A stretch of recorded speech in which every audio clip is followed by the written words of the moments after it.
Yle Radio Suomi, ajan tasa.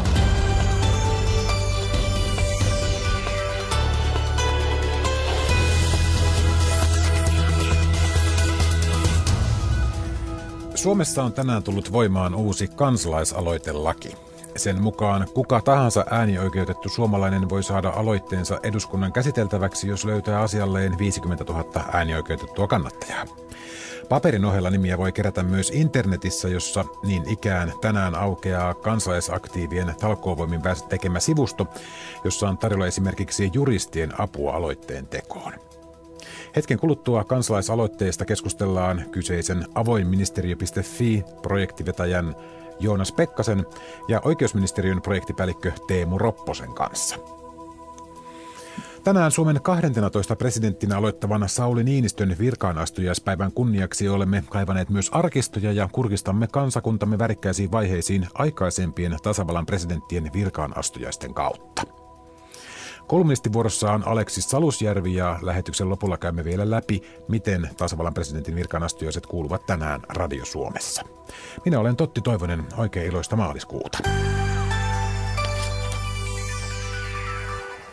Aloitamme kuitenkin sanomalehtien uudistuksilla.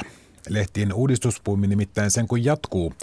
Maan suurin päivälehti Helsingin Sanomat kertoi juuri hiljattain siirtyvänsä pienempään tabloid-kokoon ja tänä aamuna vuonna 1895 perustettu Suomen sosiaalidemokraattisen puolueen äänenkannattaja, entinen työmies, entinen Suomen sosiaalidemokraatti, entinen demari, entinen uutispäivä demari ilmestyikin tänään nimellä Demokraatti. Hyvää huomenta päätoimittaja Juha Peltonen. Hyvää huomenta, ja Demokraattilehti on muuten myös entinen demokraatti, nimittäin kun meillä on tämä toinen sukuhaara, jonka kantaisena on Länsi-Suomen työmies, se ilmestyi Demokraatti-nimisenä jo vuonna 1919.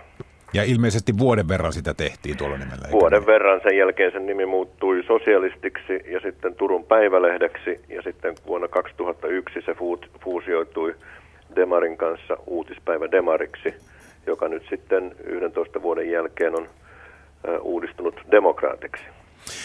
Olet kertonut, että tarkoituksenanne on ajanmukaistaa lehden ilmettä, mutta minkä takia tämä lehden nimi nyt muutettiin?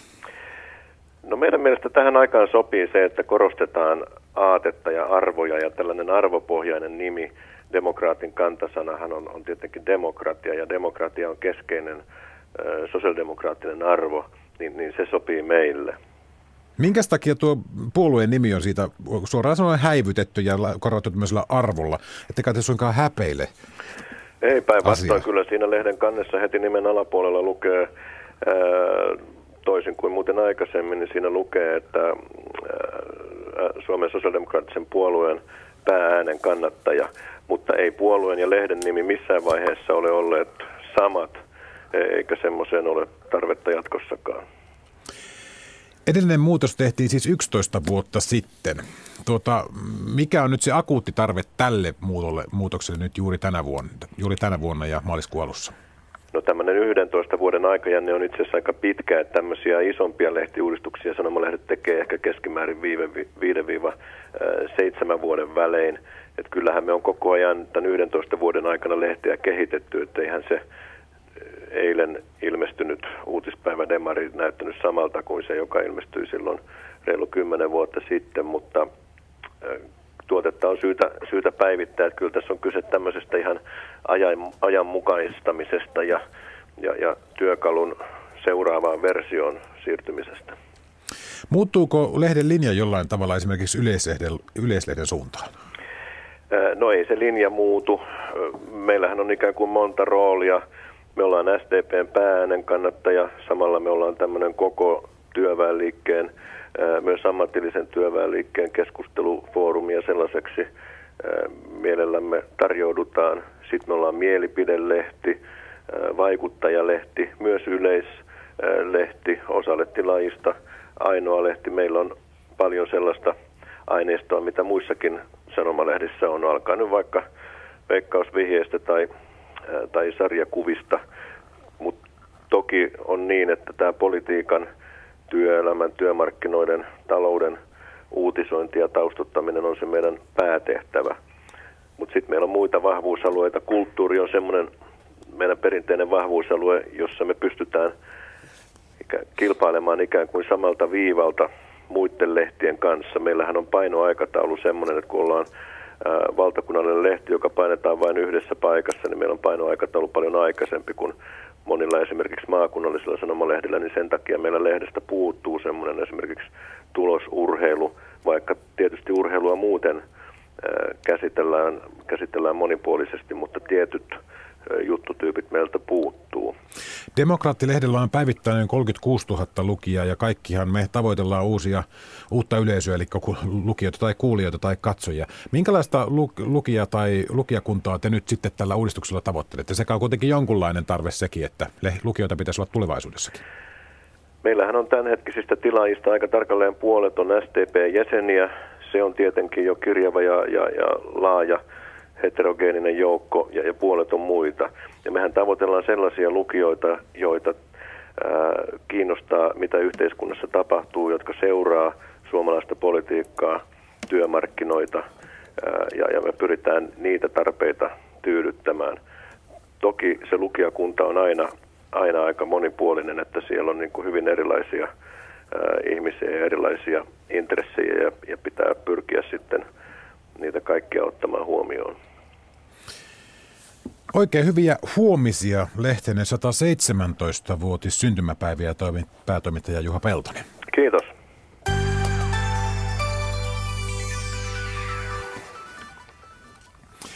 Tänään voimaan tulleen kansalaisaloitelain mukaan vähintään 50 000 äänioikeutetulla Suomen kansalaisella on oikeus tehdä eduskunnalle aloite lain säätämiseksi. Aloitteen vireille panija voi olla yksi tai useampi äänioikeutettu Suomen kansalainen. Apua tällaisen aloitteen tekoon on jo tarjolla internetissä, jossa on juuri pari minuuttia sitten auennut avoinministeriö.fi-sivusto, joka auttaa keräämään aloitteille vaadittavat 50 000 sähköistä allekirjoitusta ja tarjolla on myös esimerkiksi juristien talkooapua. Tervetuloa Ajantasaan avoinministeriö.fin projektivetäjä Joonas Pekkanen ja oikeusministeriön projektipäällikkö Teemu Ropponen. Kiitos. Kiitos. Ja onneksi olkoon, Joonas Pekkanen.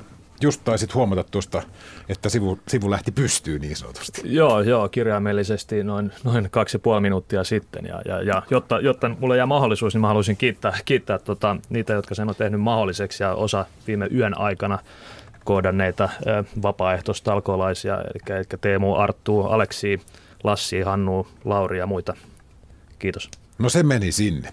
Ennen kuin lähdetään puhumaan avoinministeriö.fi nettisaitista ja kansalaisaloite.fi nettisaitista, joka on siis tämän vuoden aikana vielä tuonne internetin niin ikään rakentumassa, niin puhutaan vähän tästä lakialoitteesta.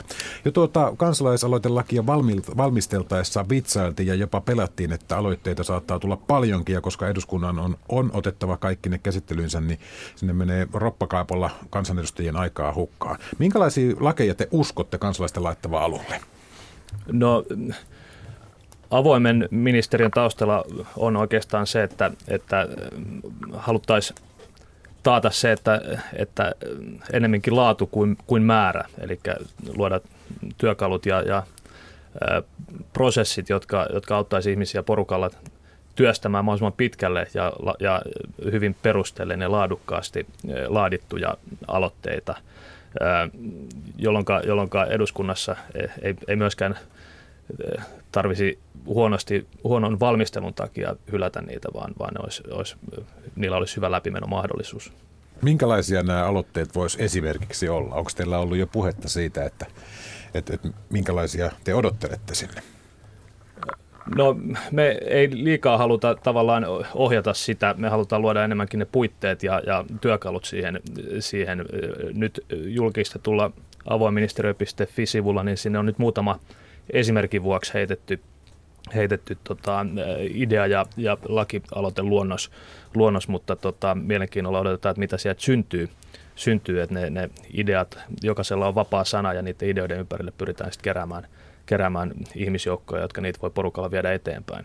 Kun mä nyt tästä blokkaan teidän nettisivulta, niin siis silloin, että olisiko siitä apua, että alkolukko asennettaisiin syyllisen omalla kustannuksella autoon ja sitten vapaata kilometriä korvauksia liittyvää lainsäädäntöä te sillä pohditte ja valtion yhteisin verovaroin hankittavia IT-järjestelmiä ja bla bla bla. Eli tällaisia te olette tänne visioineet. No nämä on muutamia meidän omasta porukasta nousseita ideoita, jotka sinne nyt on heitetty ihan esimerkin vuoksi. Että se tosiaan jää nähtäväksi, minkälaisia ideoita laidasta laitaan. Osa tietenkin toteuttamiskelpoisia ja osa vähemmän, mutta tärkeintä on luoda ne prosessit ja puitteet, että kansalaisaloitelaki ei jää tyhjäksi lain kirjaimeksi, että siitä oikeasti saadaan hyöty irti. Teemu Ropponen, miltä asia näyttää oikeusministeriön puolelta? No tietysti meillä ei sinänsä mitään niin tutkittua tietoa ole, eikä sitä aloitteesta tarvitse meille päin ilmoittaa, mutta kyselyitä on tullut jonkun verran ja oikeastaan on aika laajalta spektriltä, että on ympäristönsuojelua, toimeentuloa, sosiaali- ja terveysasioita, koulutuspolitiikkaan tai koulukäytäntöihin liittyviä, eli ehkä osin aika niin kuin arkipäiväisiäkin asioita, näin voisi ajatella, mutta ei on tietysti aikaista arvella, että tuleeko ne jostain tietystä sektorista, ei näin tietenkään voida vielä sanoa. Niin, ja mikä se ensimmäinen kansalaisaloite on, joka tuo 50 000 nimeä saa. No, mutta me seurataan sitä ainakin varmasti myös Yleisradiossa. Kuinka merkittävänä te muuten pidätte tätä uutta kansalaisaloitelakia? Varmaan ainakin te avoinministeriö.fiissä olette nähneet tässä jonkunlaisen demokratian tuen. Kyllä, siis tänään nyt 1.3. on hieno päivä suomalaisen kansalaisdemokratian kannalta, että siis tämähän on aika globaalistikin mielenkiintoinen ja uniikki tilanne, mikä meillä on, että vaikka kansalaisaloitteita on useissa Euroopankin maissa voitu tehdä, niin se mahdollisuus kerätä nämä 50 000 nimeä sähköisesti ja sosiaalisen median avustuksella niin tuo siihen paljon uusia mahdollisuuksia. Joo, on samaa mieltä Joonaksen kanssa, tosin ei tietenkään vielä voida sitä todellista merkitystä päätellä, mutta taustahan tuossa on kohtalaisen juhlallinen sikäli, että tämä on osa perustuslakiuudistusta ja on tällainen edustuksellista demokratiaa täydentävä väline, jonka tavoitteena on lisätä myös kansalaisten aktiivisuutta, kansalaisaktivismia ja sikäli tosi kiinnostavaa. Kuten tässä esiin nousikin, niin kansalaisaloite on tosiaan ollut jo vuosia käytössä osassa Euroopan unionin jäsenmaita ja sieltä ei kuitenkaan kovin kummoisia ehdotuksia ole tullut eikä varsinkaan mennyt vielä läpi. Aika iso osa aloitteita on tällaisia poliittisessa huijuttamistarkoituksessa tehtyjä niin kuin aloitteita, jolloin on haluttu kerätä huomiota jollekin ryhmittymälle tai jollekin asialle. Näettekö te tämän vaarana myös Suomessa, että teki avoinministeriö.fi jäätte tällaiseksi lobbauskanavaksi? No siis vaarana yleisesti kansalaisaloitteissa on juuri se, että se jää niin kuin heikoksi työkaluksi sen takia, että ne eduskunnassa ei mene läpi. Ja juuri se on se syy, miksi halutaan varmistaa ja tuoda työkalut siihen, että ne olisi mahdollisimman laadukkaita. Suomessahan on kansalaisaloitelain nojalla mahdollisuus tehdä kahdenlaisia aloitteita. Ne voi olla toimenpidealoitteita, jotka on tämmöisiä yleisiä mielenilmaisuja. Vaaditaan, että jotain lainsäädäntöä muutetaan johonkin suuntaan. Tai sitten ne voi olla lakiehdotuksen muodossa olevia, eli samanlaisia kuin hallituksen esitykset, valmiita lakeja, joilla muutetaan esimerkiksi olemassa olevaa lakia tai tuodaan uusi laki. Ja silloin ne muotovaatimukset on vähän vaativammat ja varsinkin niissä pyritään auttaa ihmisiä.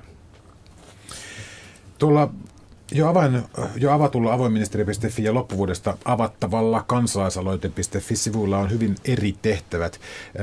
Kertokaa vähän näistä tonteistanne, että mitkä ne on. Tässä on avoinministeriö.fi jo vähäistelty, mutta Teemu Ropponen, mikä tuon teidän kansalaisaloite.fi-sivun tarkoitus oikein on? No tämä kansalaisaloite.fi perustuu vissiin lakiin oikein. Joo, kyllä.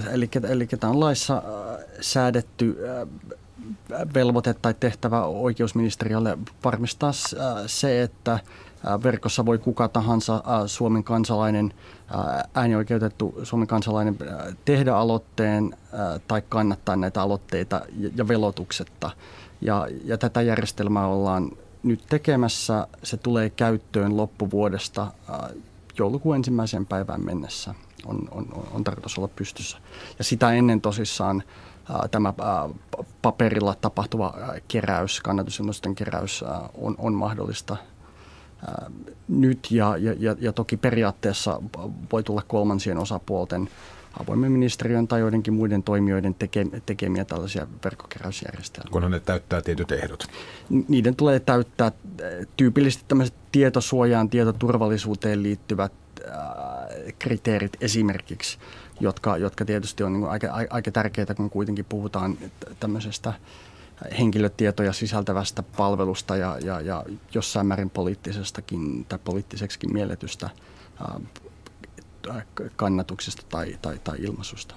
Minkälaista roolia muuten uskotte internetin näyttelevän nyt tästä eteenpäin nimenomaan tämän kansalaisaloitelain puitteissa? Että onko se paikka, jossa näitä lakeja allekirjoitellaan vai vieläkö käytetään kynää ja paperia? Mitä luulette? No kyllä mä uskon, että iso enemmistö niistä 50 000 kannatusilmoituksesta, mitä näille aloitteille vaaditaan, niin kun ne eduskunnassa otetaan käsittelyyn, niin tulee netin yli. Se on kuitenkin logistisesti niin haastava käytännössä niitä paperisia versioita kerätä. Toki monilla kansalaisjärjestöillä esimerkiksi voi olla semmoisia talkooporukoita, jotka pystyy siinäkin auttamaan, mutta käytännössä varmaan iso osa, yli 90% varmasti keskimäärin, niin tulee olemaan netin yli tehtäviä. Eli onko tässä nyt avoinministeriön kannalta semmoinen ongelma vähän, että kun tulee jo toinen sivusto valmiina, jossa voi käydä allekirjoittavassa, niin teillä tulee tässä kanssa tämmöinen siirtymäaika, että teillä on hyvin aikaa niin sanotusti valmistella ennen kuin niitä pääsee allekirjoittamaan näitä lakeja, vai kuinka te näette asian? Mennäänkö laittaa oman tuommoisen nimenkeruu systeemin pystyyn? No joo, tietyllä tavalla se on ongelma ja sehän ei ole sinänsä oikeusministeriön syy, vaan kansalaisaloitelain määrittelemä aikataulu. Se on meille tietenkin ongelma, kun on paljon innokkaita kansalaisia ja kansalaisjärjestöjä, jotka haluaisivat nyt välittömästi päästä jo keräämään sitä 50 000 täyteen ja me tuodaan nyt pikimmiten mahdollisuus nämä paperiset versiot tulostaa ja vielä mietitään nyt sitä, että ja varsinkin kun selviää, että meneekö se joulukuulle vai tuleeko se aikaisemmin, niin tämä oikeusministeriön palvelu, että voidaanko me odottaa sitä sen allekirjoittamisen suhteen vai tehdäänkö jo tässä nyt kevään aikana sitten omaa toteutusta. Ajantasassa kansalaisaloitelaista ja sen toteuttamisvälineistä keskustellaan avoinministeriö.fi-projektivetäjä Joonas Pekkasen ja oikeusministeriön projektipäällikkö Teemu Ropposen kanssa. Tässä kansalaisaloitelaissa säädetään myös eurooppalaisesta kansalaisaloitteesta, jollaisen tekeminen tulee mahdolliseksi nyt huhtikuun alusta, eli kuukauden kuluttua. Sen avulla 1 miljoona EU-kansalaista voi pyytää komissiota tekemään EU-lakialoitteen. Ensinnäkin tuo 1 miljoona kuulostaa haasteelliselta puuhalta, ja sitten tähän ei edes voi käyttää tätä oikeusministeriön verkkopalvelua edes tulevaisuudessa, jos on oikein ymmärtänyt. Onko muuten näin, Teemu Ropponen? Joo, kyllä näin on. Oikeusministeriön verkkopalvelu tulee nimenomaan tähän kansalliseen kansalaisaloitteeseen liittyen.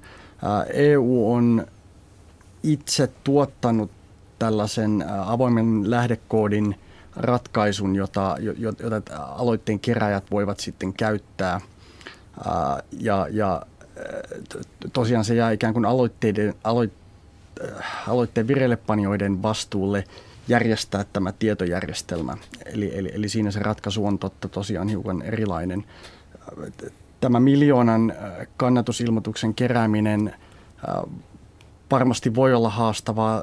Toisaalta se ikään kuin prosentuaalinen osuus, jota täytyy kerätä, niin on toki paljon pienempi kuin kansallisessa kansalaisaloitteessa. Niin muistaakseni sä, että 7 eri maasta pitää olla allekirjoituksia ja Suomesta riittää jo 10 000, että voidaan, 10 000 allekirjoitusta, että voidaan muuttaa EU-lainsäädäntöä, mutta Suomen lainsäädäntöä tarvitaan 50 000, joka on tietysti ihan hauskaa. No mutta tarjoatteko te avoimessa ministeriössä apua myös EU-lainsäädäntöä vai pysytäänkö Suomessa? No toistaiseksi ollaan keskitytty nyt siihen, että tänä aamuna tosiaan saatiin tämä palvelun ensimmäinen versio auki, eli vielä ei ole toteutettu eikä suunniteltu keräysmahdollisuutta tähän EU-kansalaisaloitteeseen, mutta me kehitetään ketterästi ja käyttäjien kansalaisten pyyntöjen perusteella tätä palvelua. Eli ne on lyhyitä kehityssyklejä, se ei välttämättä montaa viikkoa kestä sit, jos sille tulee kysyntää, että liitetään mahdollisuus myöskin siihen osaksi avoimen ministeriön palvelua, mutta siitä ei ole vielä päätöksiä. Te avoimessa ministeriössä ainakin esiinnytte hyvin tämmöisenä niin kuin suomalaista demokratiaa ja kansanvaltaa tukevina individuaaleina, mutta kenenkäs agendaa te oikein ajatte? Minkälaisia ajatuksia teillä itsellänne on siellä? No mitään poliittista sidonnaisuutta ei ole ja pyritään siihen, että ei oltaisi millään tavalla puoluepolitiikassa mukana muutenkaan, että kansalaisaloitteiden voima piilee just siinä, että voidaan tuoda eduskunnan käsittelyyn puoluepolitiikan ulkopuolelta näitä aloitteita, jolloin myöskin kansanedustajat voi niistä paremmin oman tuntonsa mukaan äänestää, kun ei ole tätä oppositio- ja hallitus vastakkainasettelua. Minkä takia muuten teet itse tällaista ilmaista talkootyötä?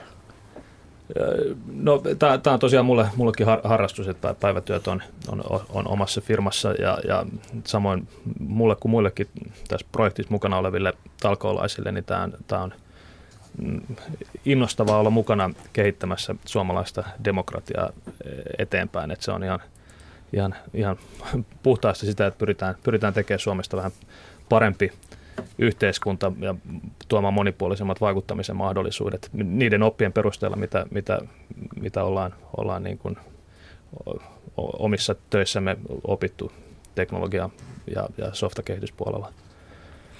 Vielä lopuksi teiltä molemmilta kysyn sen neuvon tai oikeastaan niin kuin kysymyksen ja ratkaisun siihen, että mitkä on tällaisen, jos nyt joku haluaa tehdä aloitteen tai muuttaa jotain voimassa olevaa Suomen lainsäädäntöä, niin mitkä on ne hankalimmat karikot, jotka pitää päästä tavalla tai toisella yli, joko avoimen ministeriön avulla tai sitten jotain muita keinoja käyttämällä, niitä riittää, niin mitkä pitää ylittää? Missä te näette hankalimmat kohdat?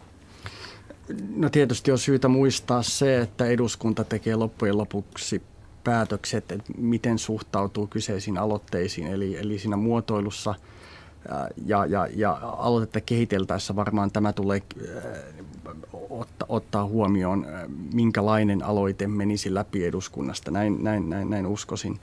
Ja tietysti toisena merkittävänä asiana, että ylipäätään se aloite on sellainen asia, josta eduskunta voi säätää lain. Ja se ei suinkaan tietysti aina ole triviaalia tietää, että onko kyseessä sellainen asia. Ja varmasti tällainen juristiapu on käytännössä monille hyvinkin tarpeen. Onko se sitten avoin ministeriö tai joku muu vastaava, niin sitä en tiedä, mutta varmasti tällaista juridista apua tullaan tarvitsemaan. Ja sitten vielä pitää tietää se, että kenen lainsäädäntövaltaan se kuuluu se kyseinen, että voiko eduskunta kyseisiä lakeja säätää. Eikö se ole myös yksi asia? Niin, ja on tietysti joskus vaikea nähdä, että onko asia Suomen lain puitteissa, onko se vaikkapa kunnallinen tai joku tämmöinen niin alueellinen asia. Meillähän on kuntalaisaloite myöskin pitkään ollut käytössä, tai onko se kenties asia, joka on vaikkapa tämän EU-aloitteen piirissä. Miten te näette avoimessa ministeriössä tämän asian?